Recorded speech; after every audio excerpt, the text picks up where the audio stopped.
Okie dokie. So we kind of blew past this one the other day. You have a function, oops, where f of x is equal to some value. So if you're looking on a, let's say this is a coordinate plane, and we say when x is 1, what is, like say f of 1 is what? So you would go to the x value of 1 and find out like what's the y value then. We'll just say it's 1. Actually, let's do 2 just so you can see the difference in the numbers. Okay, so then here they're saying, you'd have to understand what is it that your variables are representing. Well, in this example up here, it says if it costs $398 to manufacture 4 pairs of sunglasses. So that's your rate. So you're saying at 4, then you're getting 398 sunglasses. Okay, so what you're saying is at C of 4, you're producing a y value of 398. Okay, so that's how that works. So that would be C. Hopefully that helped. All right, let's erase that and get to getting on the next one. Oh dear, there's got to be a faster way to do this. Afraid if I do it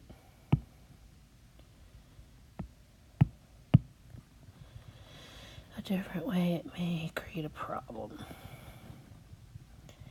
I don't know. Okay, so now I'm going to move our screen to 9. Question 9. Oh yeah, intervals, your all's favorite. Okay, so we have this function 4x minus x squared, which means, of course, it's facing down. Based on the graph of the function, which of the statements are true? Please select all that apply. So f of x is increasing on the interval x is less than 0. So here is, this is crooked, it's bothering me. Whatever. X is 0 here. And so what's happening with the y values here? Okay, so as the table, if I did x is -5, -4, -3, -2, -1, it's increasing this way, okay, as we go down the table and we end at 0. So as x is less than 0, what are the y values doing? Well, we'd have to really know. We know the function up here because it gives it to us. So if we put -5 in for x, -4 times -5 minus -5 squared. Okay, so -20 minus 25, because -5 squared is 25, so it's minus 25. So then we're basically going to have -45 is our y value. Okay, let's put in -4. So 4 times -4 minus -4 squared. 4 times 4 is -16 minus 16. Excuse me, -32. So what did the y values just do? They increased. Let's double check that that's what we're going to get consistently. Why am I not getting this to erase? I'm having a hard time with my eraser here. We have -3. So 4 times -3 is minus -3 squared. So it's -12 minus 9. And that gives us -7. Nope, -21, just kidding. How about 4 times -2 minus -2 squared? That's -8 minus 4. It's -12. How about -1? 4 times -1 is -4 minus 1 is negative 5. So as x has increased in its interval, or as it's increasing its values, what is happening to the y values? They are also increasing. So as x is coming along here, y is coming on up this way. It's hard to understand that because the arrow is pointing down on the parabola. All it's saying in the arrow is not that it's traveling that direction, but just that it extends that direction. But if you understand that as the x values are coming along here from negative infinity coming towards 0, the y values those are producing are also coming up towards that vertex. So therefore, as f is increasing on the interval x is less than 0, okay, f is increasing and f is not decreasing. All right, so then same thing, it continues on up to the vertex. So now, wish there was a quick erase. It probably is, and I just don't know what it is.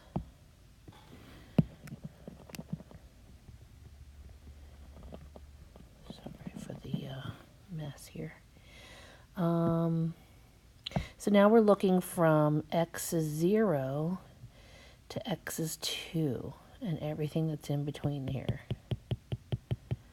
And so what's happening with our x values? Well, here we can make a new table. We can say when x is greater than 0 and less than 2. Well, we'll just do 1. You could do like 0.5 and 1 and 1.5.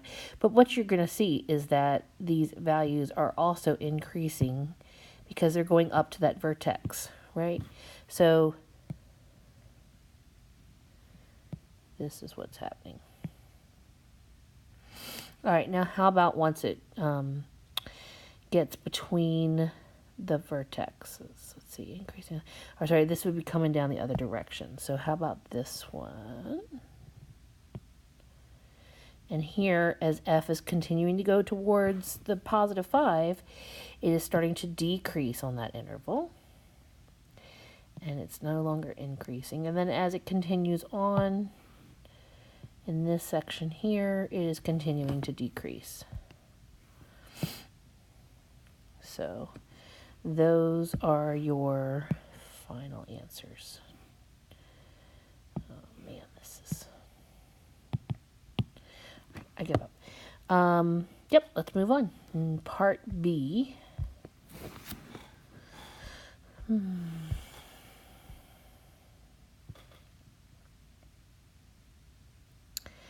Based on the graph of the function, which of the statements are true? F of x is less than 0 on the interval x is less than 0. Well, let me pause this and see if I can clear it. Okay, so this is talking about the y values that the function's putting out on the intervals. So when x is less than 0, there's x is 0. So less than 0 would be over this way.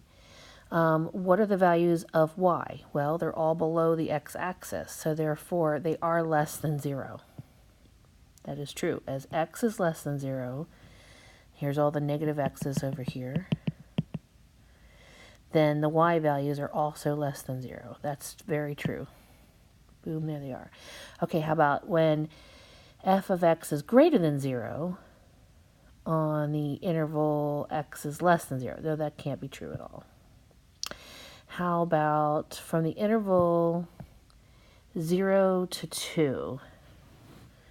So here, what is the value of f of x? Is it greater than 0 or is it less than 0? Well, it's above the x-axis, so it's going to be greater than 0.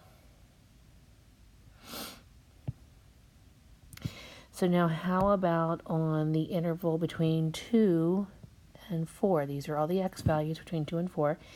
And so what are the y values doing? Well, they're above the x-axis, so they're greater than 0. And then the last one, but not least, is greater than 4. And of course, now f of x is back down to being less than 0. It's below the x-axis. So, yep, there you go.